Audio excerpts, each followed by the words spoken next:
السلام علیکم فرینڈز، میں ہوں آپ کا ہوسٹ محمد عاصم۔ آج سوچا کہ آپ دوستوں کو کرونا سے متعلق کچھ خاص اپڈیٹ کرتا چلوں۔ تو چینل پر آگے بڑھنے سے پہلے فیصلہ ٹی وی چینل پہ نئے آنے والے دوستوں سے ریکویسٹ ہے کہ اس چینل کو جلد از جلد سبسکرائب کر لیں اور 1000 سبسکرائبر کمپلیٹ ہونے میں ہمارا ساتھ دیں۔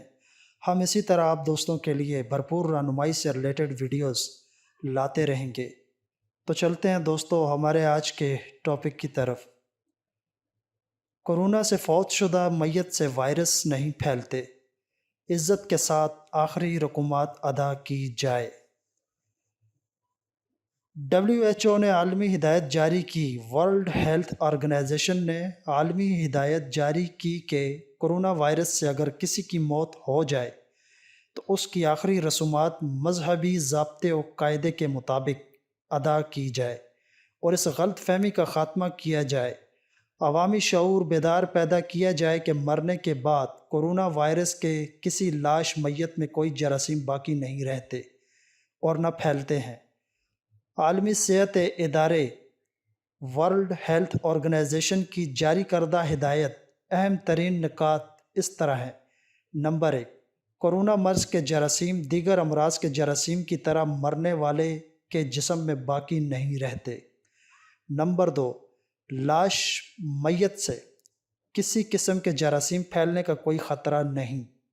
نمبر 3، کورونا وائرس انسانی پھیپھڑوں میں رہتے ہیں اور سانس کا دورانیہ بند ہو جانے کے بعد یہ جراثیم مردہ ہو جاتے ہیں اور سانس بند ہونے کے سبب باہر نہیں آتے۔